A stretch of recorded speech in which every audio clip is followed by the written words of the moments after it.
कामयानी एक्सप्रेसच्या इंजिनला आग लागलेली आहे। इगतपुरी जवळ घटना घडली आहे। आगीमुळे या एक्सप्रेस इगतपुरी जवळ थांबवलेली आहे। आगीवर वेळीच नियंत्रण मिळवण्यात यश आलेले आहे, त्यामुळे मोठी दुर्घटना टळलेली आहे।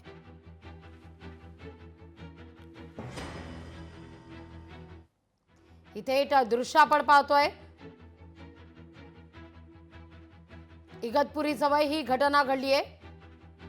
कामयानी एक्सप्रेसच्या इंजिनला आग लागल्याची आगीचं कारण अद्यापही अस्पष्ट आहे।